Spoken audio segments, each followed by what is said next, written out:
আবার আজও বলতে হবে সেই একই কথা যা রোজ বলি? কেন আপনারা একই কথা রোজ রোজ শোনেন বলুন তো? আচ্ছা যাকগে, শুনুন, আজ আমাদের আসরে হর্ষবর্ধন গোবর্ধন সিরিজের তৃতীয় গল্প। হ্যাঁ, তার আগে জরুরি কথাগুলো বলে দিই।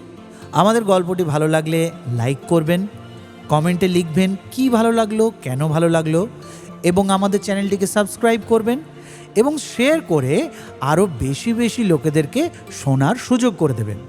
শুরু হচ্ছে আমাদের আসরে আজকের গল্প, শিবরাম চক্রবর্তী রচিত ডাক্তার ডাকলেন হর্ষবর্ধন।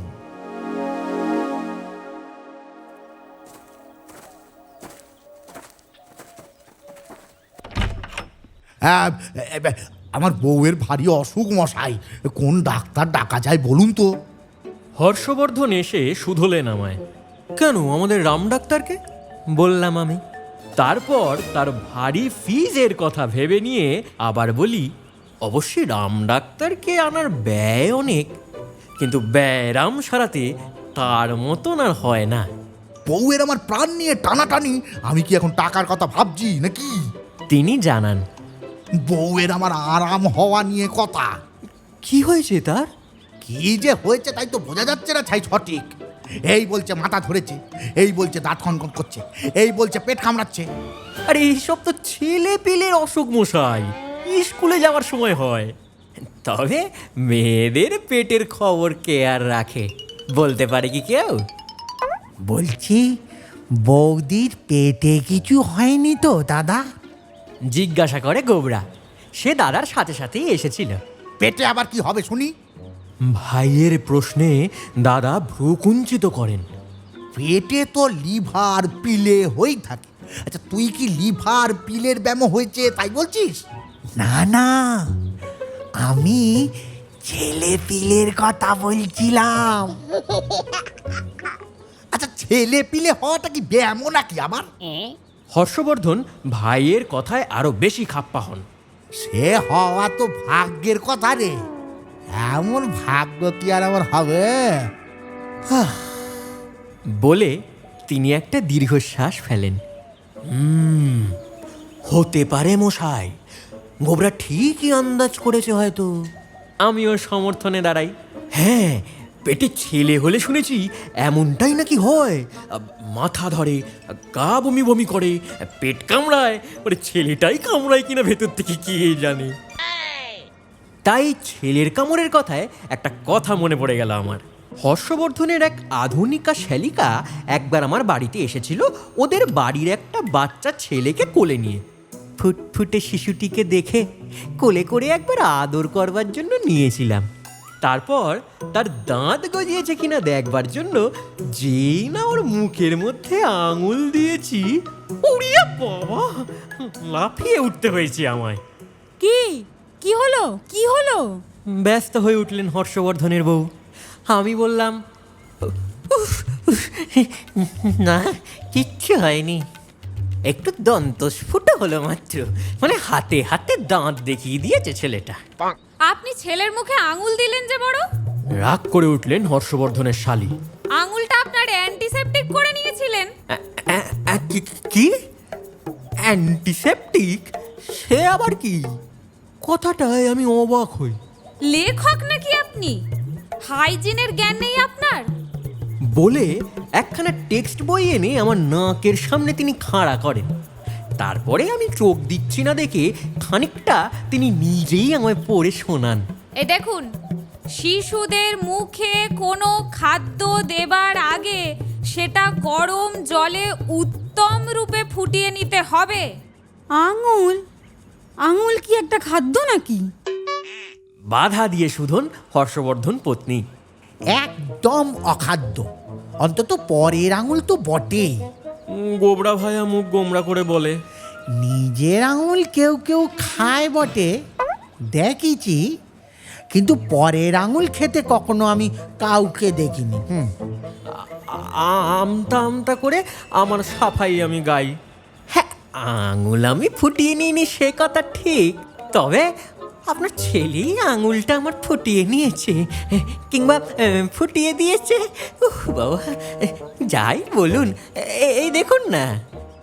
বলে খোকার দাঁত বসানোর দগদগে দাগ তার মাকে দেখাই। ফুটফুটে বলে কোলে নিয়েছিলাম, কিন্তু এতটাই যে ফুটবে তা আমার ধারণা ছিল না, সত্যি। এরপর হর্ষবর্ধন বাবুকে বললাম, তা রাম ডাক্তারকে আনার ব্যবস্থা করুন তাহলে। আরে কল দিন এক্ষুনি, ডাকান কাউকে পাঠিয়ে। ডাকলে কি তিনি আসবেন? তার সংশয় দেখা দেয়। সে কি, কল পেলেই শুনেছি ডাক্তারের একেবারে বিকল হয়ে পড়ে, মানে না এসে পারেন না কখনো। উপযুক্ত ফি দিলে কোন ডাক্তার আসে না? কি যে বলেন আপনি। ডেকেছিলাম একবার, সে এসেও ছিলেন, কিন্তু জানেন তো আমার আবার হাঁস মুরগি পোষার বাতিক। বাড়ির পেছনে ফাঁকা জায়গাটায় আমার একটা কাঠচেরাইয়ের কারখানা, তার পাশেই পোলট্রি মতো করেছিলাম ছোট। তা হাঁসগুলো আমার এমন বেয়ারা যে বাড়ির সামনেই এসে পড়ে এক এক সময়। রাম ডাক্তারকে দেখে সেই দিন তারা এমন হাঁক ডাক লাগিয়ে দিল যে মানে ডাক্তারকেই ডাকছিল বুঝি? কে জানে, তাদের আবার ডাক্তার ডাকার দরকার হয় নাকি মশাই? তারা চিকিৎসার কিছু বোঝে? মনে তো হয় না। হয়তো তারা বিরাট ব্যাগ দেখেই ভয় পেয়ে গেছিল, ডাকাডাকি লাগিয়েছিল। কিন্তু হাঁসেদের সেই ডাক শুনেই গেট থেকেই ডাক্তারবাবু বিদায় নিলেন, বাড়ির ভেতরে এলেনই না। হ্যাঁ, রেগে টং হয়ে চলে গেলেন একেবারে। বলেন কি? শুনে আমি অবাক হই। হ্যাঁ মশাই, হ্যাঁ। তারপরে আরও কতবার তাকে কল দিয়েছি, মোটা ফিয়ের লোভ দেখিয়েছি, কিন্তু এ বাড়ির ছায়া মারাতে তিনি একেবারে নারাজ। আশ্চর্য তো, কিন্তু এই পাড়ায় ভালো ডাক্তার বলতে তো উনি। আরে রাম ডাক্তার ছাড়া তো আর কেউ নেই, মানে এখানে। আর দেখুন দেখুন দেখুন না, যদি বুঝিয়ে সুঝিয়ে কোনো রকমভাবে তাকে আনতে পারেন। হর্ষবর্ধন আমায় অনুনয় করেন, দেখি চেষ্টা চরিত্র করে। বলে আমি রাম ডাক্তারের উদ্দেশ্যে রওনা হই। সত্যি এক একটা ডাক্তার এমন অবুঝ হয়। আর এই রাম ডাক্তারের কথাই ধরা যাক না। সেবার পড়ে গিয়ে বিনির একটু ছড়ে যেতেই বাড়িতে এসে দেখবার জন্য তাকে ডাকতে গেছি, কিন্তু যেই না বলেছি, ডাক্তারবাবু পড়ে গিয়ে একটু ছড়ে গিয়েছে, যদি দেখেন একটু দয়া করে। হ্যাঁ, ছড়ে গিয়েছে? ডাকতে হচ্ছে? তা একটু রক্তপাত হয়েছে বই কি। সর্বনাশ! এই কলকাতা শহরে পড়ে গিয়ে ওই ছড়ে যাওয়া আর ওই রক্তপাত হওয়া ভারী ভয়ঙ্কর কথা। এই দেখি দেখি দেখি দেখি। বলেই তিনি তার ডাক্তারি ব্যাগের ভেতর থেকে থার্মোমিটারটা বার করে আমার মুখের মধ্যে গুজিয়ে দিলেন। শুয়ে পড়ুন চট করে। বলে আমায় একটি কথাও আর কইতে না দিয়ে একবারে ঘাড় ধরে শুইয়ে দিলেন তার টেবিলের ওপর। হাত শুয়ে পড়ুন, শুয়ে পড়ুন চট করে।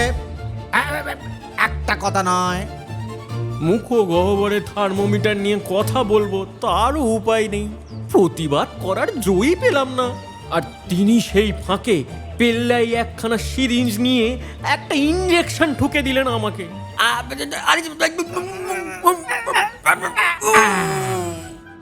ব্যাস, আর কোনো ভয় নেই। অ্যান্টি টিটেনাস ইঞ্জেকশন দিয়ে দিলাম, ধনুষ্টঙ্করের ভয় রইল না আর। বলে আমার মুখের ভেতর থেকে থার্মোমিটারটা বার করলেন, করে দেখে বললেন, জ্বরটারও তো হয়নি দেখছি। না, ভয় নেই কোনো আর, বেঁচে গেলেন এ যাত্রা। মুখ খোলা পেতে তখন আমি বলবার ফুরসত পেলাম। বললাম, আরে ডাক্তারবাবু, আরে আমার তো কিছু হয়নি, আরে আমি পড়ে যাইনি, সরে যাইনি আমার, আরে আমার বোন পড়ে গিয়েছে, ছড়ে গেছে তার, কথাটা আপনি না বুঝেই। ও তাই নাকি? ও দাদা, আগে বলতে হয়তো নাকি? হ্যাঁ, যাকে যাকে যা হওয়ার তো হয়েই গেছে। চলুন তাকেও একটা ইঞ্জেকশন দিয়ে আসি তাহলে। ও ভালো কথা। চলে যাওয়ার পর ওই ডেটল কি দেওয়া হয়েছিল? ওই ডেটল কি আইডিন? আগে হ্যাঁ, তবে তো হয়েইছে। তবু চলুন ইঞ্জেকশনটা দিয়েই আসি। সাবধানের কোনো মান নেই বলে কথায়। বিবেচনা করে বিনির ইঞ্জেকশনের বিনিময়ে তিনি আর কিছু নিলেন না। না, আমারটার দাম দিতে হলো অবশ্যই, প্লাস তার কলের দরুন ভিজিট। তা সেই অবুঝ রাম ডাক্তারের কাছে আমায় আবার যেতে হচ্ছে আজ। বেশ ভয়ে ভয়ে আমি এগোই। বলতে কি, বুঝে সুঝে পারতে হবে কথাটা, মানে বুঝিয়ে সুঝিয়ে। হ্যাঁ, যা অবুঝ ডাক্তার বাবা। চেম্বারে ঢুকে দূর থেকেই তাকে আমি নমস্কার জানাই। ডাক্তারবাবু নমস্কার, আপনাকে একটা কল দিতে এসেছি, কিন্তু আমার নিজের জন্য নয়। হ্যাঁ, আমার কোনো অসুখ হয়নি। হ্যাঁ, মানে কিচ্ছু হয়নি আমার, পড়ে যায়নি, ছড়ে যায়নি। আমাকে ধরে আবার ফুরে টুরে দেবেন না যেন, হ্যাঁ, সেবারের মতন বলে হর্ষবর্ধন বাবুর কথাটা পারলাম। শুনেই না তিনি আমাকে তেড়ে এসে ফুরে না দিলেও এমন তেড়ে ফুরে উঠলেন যে আর বলবার নয়। না, ওদের বাড়ি আমি যাব না, প্রাণ থাকতেও নয়, এ জন্মেও নয়। ওরা ভারী অভদ্র। হর্ষবর্ধন অভদ্র?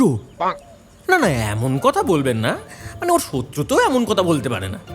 অভদ্র না তো কি? হ্যাঁ, বাড়িতে ডেকে নিয়ে অপমান করাটা কি ভদ্রতা নাকি তাহলে? হ্যাঁ, আপনাকে বাড়িতে ডেকে নিয়ে অপমান করেছেন উনি? বিশ্বাসই হয় না মশাই, আপনি ভুল বুঝেছেন। আপনি যা বলতে গিয়ে অবুঝ কথাটা আমি চেপেই যাই একেবারে। উনি নিজে না করলেও ওনার ওই পোষা হাঁসদের দিয়ে করিয়েছেন, সেই একই কথাই তো হলো। হাঁসদের দিয়ে অপমান? এ আবার কি মশাই, আমার বিশ্বাসই হয় না। হ্যাঁ মশাই, মিথ্যে বলছি আপনাকে? আমাকে দেখেই না তার সেই পাজি হাঁসগুলো এমন গালাগালি শুরু করলো যে কহতব্য নয়। কি? হাঁসেরা গাল দিল আপনাকে? আরে মশাই, হাঁসকেই তো লোকে গাল দেয়। আমার বোন পুতুল এমন চমৎকার ডাক রোস্ট রাঁধে না, কি বলবো, গালে দিলেই হাতে স্বর্গ। হ্যাঁ, ও আপনি যাই বলুন, হর্ষবর্ধন বাবুর ওই হাঁসগুলো তেমন উপাদেয় নয়, বিলকুল বিস্তুল্য। আরে আমাকে দেখে তারা এমন কোয়াক কোয়াক বলে গাল পাড়তে শুরু করলো যে। বলতে বলতে তিনি রাঙা হয়ে উঠলেন। কেন? হ্যাঁ, আমি আমি কি কোয়াক? হ্যাঁ, আমি কি হাতুড়ে ডাক্তার নাকি? লোকে বললেই হলো। ও এই কথা! আমি ওকে আশ্বাস দিই, আরে না মশাই না, আরে হাঁসগুলো আপনার কোনো গুপ্ত কথা ফাঁস করেনি, এমনি ওরা হাঁসফাঁস করছিল আর কি। হর্ষবর্ধন বাবুর ওই হাঁসগুলো বিলিতি কিনা, তাই ওরা ওরকম ইংরেজি ভাষায় কথা বলে। মানে ইংরাজিতে কোয়াক বলতে যা বোঝায় তা ঠিক ওই অর্থ নয়। বাঙালি হাঁস হলে ওই কথাটার মানে হতো, মানে বঙ্গ ভাষায় ওর অনুবাদ করলে হবে প্যাঁক প্যাঁক প্যাঁক প্যাঁক। প্যাক প্যাক, ঠিক বলছেন। তাহলে তো আর কোনো কথাই চলে না, কি বলেন? চলুন চলুন তাহলে। বলে তিনি রাজি হলেন যেতে। দাঁড়ান দাঁড়ান, আমার ব্যাগটা আগে গুছিয়ে নিই। আরে এই ব্যাগ নিয়েই হয়েছে আমার যত হাঙ্গামা। আরে এটাকে বাগে আনাই দেয়। এক এক সময় এমন মুশকিলে পড়তে হয় মশাই। যাকে বেশি বাগাড়ম্বর না করে। কি বলেন? বাগাড়ম্বর? হ্যাঁ, বৃথা বাগাড়ম্বর করছি আমি? না না না, আমি সে কথা বলছি না, আমি বলছিলাম যে। কি বলছিলেন? বলছিলাম একটু ব্যগ্র হবেন দয়া করে, মানে রোগিণীর অবস্থা বড় কাহিল কিনা। আরে ব্যগ্রই হচ্ছি তো। আরে ব্যাগ না হলে কি আর ব্যগ্র হই? আরে এই ব্যাগের মধ্যেই তো আমার ওই থার্মোমিটার, স্টেথিস্কোপ, রক্তচাপ মাপার যন্ত্র, এই যাবতীয় সব কিছুই তো রয়েছে। এই বলে তিনি সব কিছু গুছিয়ে নিয়ে সব ব্যাগ হয়ে সব বেগে আমার সাথে বেরিয়ে পড়লেন। কিন্তু এক কদম যেতে না যেতেই তিনি থমকে দাঁড়ালেন একদম। পথের মধ্যে দাঁড়িয়ে পড়ে বকতে লাগলেন আমায়। না, আমি যাব না। আমি যে প্রতিজ্ঞা করেছিলুম, আপনার ওই কোয়াক কোয়াকি হোক আর ওই প্যাক প্যাকি হোক, ওই হাঁসরা থাকতে ও বাড়িতে আমি পা দেব না, এইটাই প্রতিজ্ঞা করেছিলুম। আমার শপথ আমি ভাঙতে পারবো না। আর মাফ করবেন আমায়। তিনি বেঁকে দাঁড়ালেন এবং আর দাঁড়ালেন না।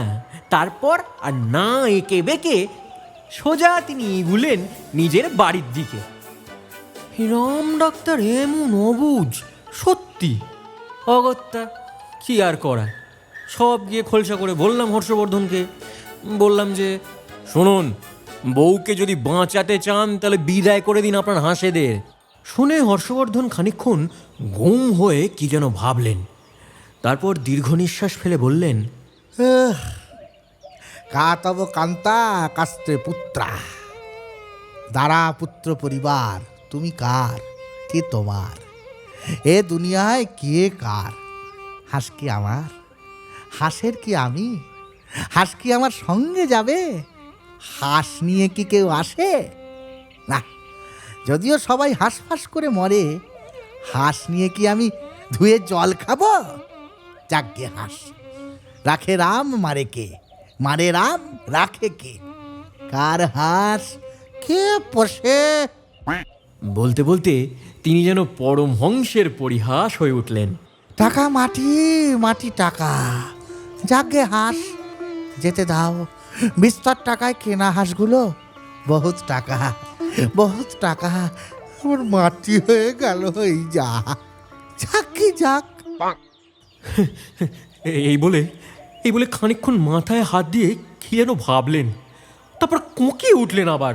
না, বউকে আমি হাসপাতালে পাঠাতে পারবো না, তার চেয়ে হাঁসগুলোই বরং রসাতলে যাক।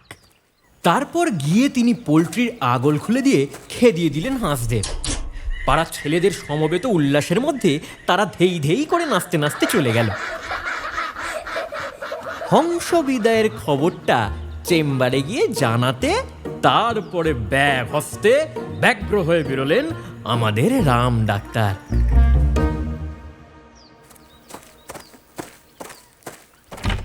আসতেই হর্ষবর্ধন তার হাতে ভিজিট হিসাবে কর করে দুখানা 100 টাকার নোট ধরে দিয়ে তাকে নিয়ে গৃহিণীর ঘরে গেলেন।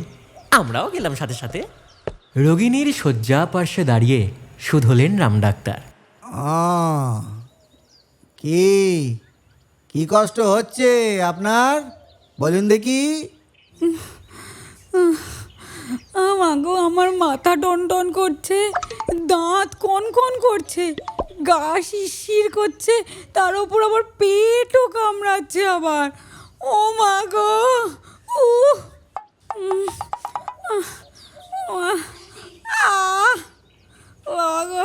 বটে বলে রাম ডাক্তার মুখ ভার করে কি যেন ভাবলেন খানিকক্ষণ, তারপর হর্ষবর্ধনকে টেনে বাইরে নিয়ে এলেন। কেস কিন্তু খুব কঠিন মনে হচ্ছে আমার। গম্ভীর মুখ করে বললেন রাম ডাক্তার। বউ আমার বাঁচবে তো? হর্ষবর্ধন আতঙ্কিত হন। না না, আহা, ভয়ের কোনো কারণ নেই। এক্ষেত্রে তেমন মারাত্মক কিছু ঘটবার আশঙ্কাও করছি নে। তবে এইসব রোগে সাধারণত ওই 10 জন রোগীর মধ্যে 9 জনই মারা যায়, 1 জন মাত্র বাঁচে কেবল। তাহলে হর্ষবর্ধনের আতঙ্ক এবার আরো যেন 10 গুণ বেড়ে যায়। গোবরা কাঁদো কাঁদো হয়ে বলে, হ্যাঁ বলেন কি মশাই? তবে তো বৌদিকে বাঁচানোর আর কোনো আশাই নেই।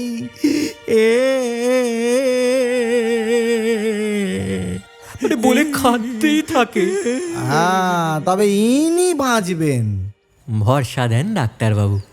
আরে এর আগে তো এই রোগে 9 জনই আমার হাতে মারা গেছে, আর ইনি হচ্ছেন সেই 10ম ব্যক্তি। আরে একে মারে কে? যাকে যাক, আপনারা আমায় একটু ওই রুগীকে দেখতে দেন দেখি, ভালো করে পরীক্ষা করে দেখি আগে। আপনারা বরং ওই বাইরে গিয়ে অপেক্ষা করুন, রুগীর ঘরে কেউ আসবেন না যেন এখন কেউ। বলে আমাদের ভাগিয়ে দিয়ে তিনি ভেতরে রইলেন। আমরা তিনজন পাশের ঘরে এসে বসলাম। হর্ষবর্ধনের মুখ ভয় ফ্যাকাশে হয়ে গেছে, আর গোবরার মুখ শুকিয়ে হয়েছে ঠিক নারকোলের ছোবড়ার মতন।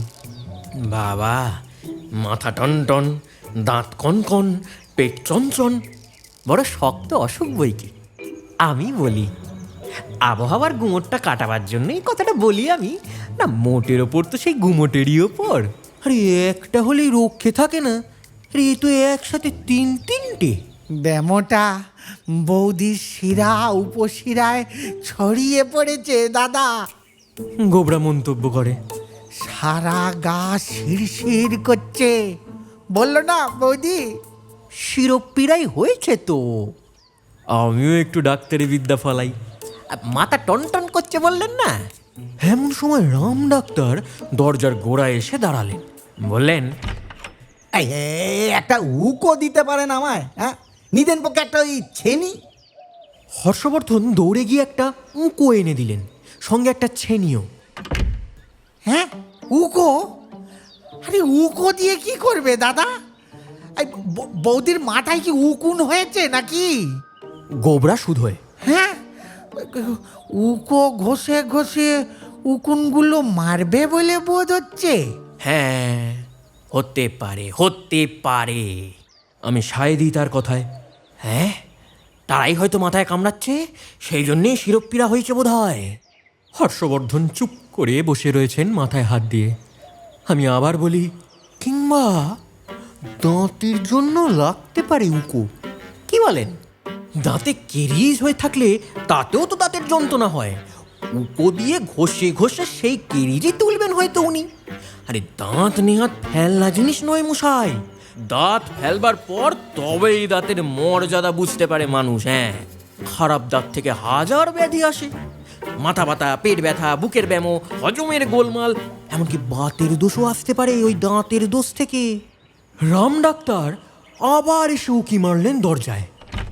এই হাতুড়ি কিংবা ওই বাটালি জাতীয় কিছু আছে আপনাদের কাছে? হর্ষবর্ধন আবার একটা হাতুড়ি এনে ডাক্তারের হাতে তুলে দেয়। হাতুড়ি? আরে হাতুড়ি নিয়ে কি করবে দাদা? আঁতকে ওঠে গোবরা। এই দাঁতের গোড়ায় ঠুকবে নাকি গো? এই এই দাঁতে ব্যথা সারাতে দাঁতগুলোই সব তুলে ফেলবে নাকি বৌদির? কে জানে ভাই। দীর্ঘ নিঃশ্বাস ফেলেন দাদা। লোকে রাম ডাক্তারকে কেন যে হাতুড়ে বলে থাকে কে জানে। হ্যাঁ, তার মানে তো পাওয়া যাচ্ছে হাতে হাতেই। গোবরা হাতুড়ির সঙ্গে হাতুড়ের একটা যোগসূত্র স্থাপন করতে চায়। বাধা দিয়ে আমি বলি, দাঁত না হয়ে মাথাতেও পিটতে পারে হাতুড়ি। ওই শক ট্রিটমেন্ট বলে একটা জিনিস আছে না। শখ?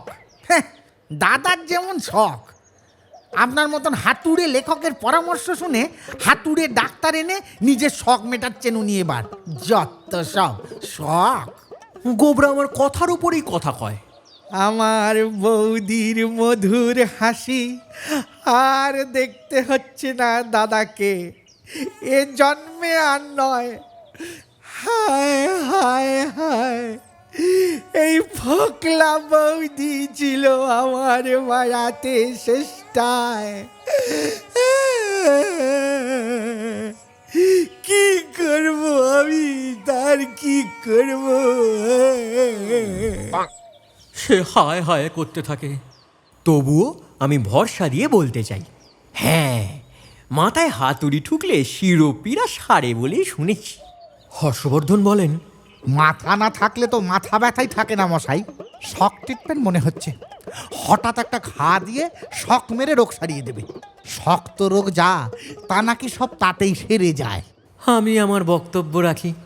না, রাম ডাক্তারের কোনো কসুর নেই মশাই, যথাশক্তি করছে বেচারা। তা যদি হয় তাহলে আমার বলার কিছু নেই কো। এবার হাল ছেড়ে দেন হর্ষবর্ধন। না না, যথাসাধ্য করতে দিন ডাক্তারবাবুকে, বাধা দেবেন না আপনারা। একটা করা দিতে পারেন আমায়? হ্যাঁ, এই ছোটোখাটো হলেও চলে যাবে। দরজার সামনে আবার রাম ডাক্তারের আবির্ভাব। হর্ষবর্ধনের কাঠচেরাই করাতি কারখানায় করাতের অভাব ছিল না, এনে দিলেন একখানা। তারপরে মাথায় হাত দিয়ে বসলেন তিনি। কি সর্বনাশ হবে কে জানে। বৌদির পেট কেটে ছেলেটাকে বার করবে বোধ হচ্ছে।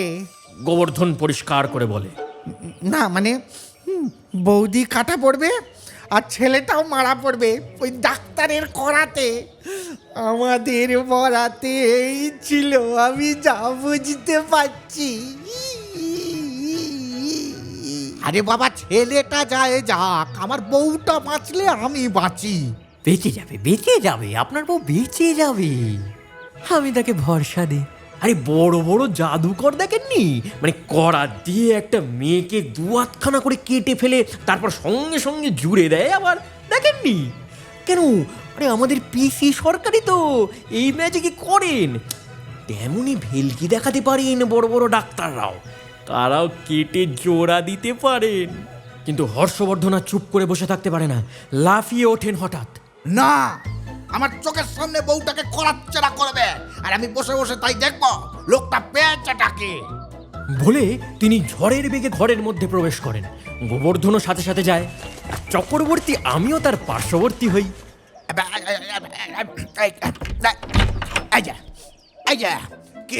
কি পেয়েছেনটাকে শুনে, কি পেয়েছেন?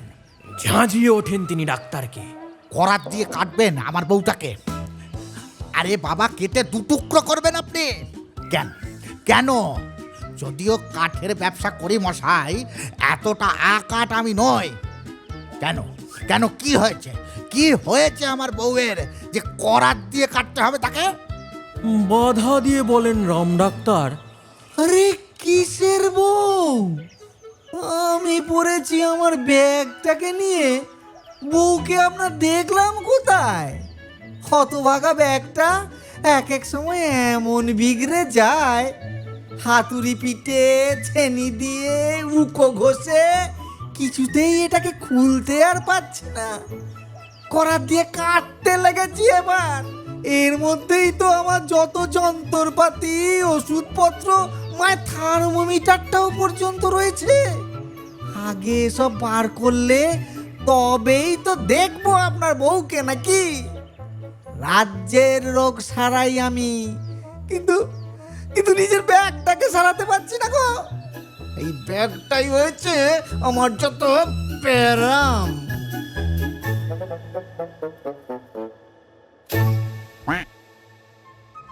শুনলেন আজকের গল্প ডাক্তার ডাকলেন হর্ষবর্ধন। রচনা শিবরাম চক্রবর্তী। গল্পের কথক শুভম মুখার্জি। হর্ষবর্ধনের চরিত্রে সুনয়ন মুখার্জি। গোবর্ধনের চরিত্রে মনসিত জানা। রাম ডাক্তার সৌম্যকান্তি মণ্ডল। হর্ষবর্ধনের স্ত্রীর চরিত্রে অদিতি ব্যানার্জি এবং হর্ষবর্ধনের শালীর চরিত্রে Supriti Singh. Poster design Subhajit. Social media handling এবং স্ক্রিপ্ট করেছেন সৃজন সাহা। সমগ্র অডিও ডিপার্টমেন্ট একা হাতে সামলেছেন দেবজিৎ। এবং এই গল্পের পরিচালনা, তত্ত্বাবধান এবং সব কিছু যা যা পাকামো করতে হয় সেটা আমি নিজেই করেছি, ডক্টর মনসিত জানা। আমাদের আসর আবার জমবে আগামী শুক্রবার ঠিক রাত 9:30। এই শুনতে ভুলবেন না কিন্তু।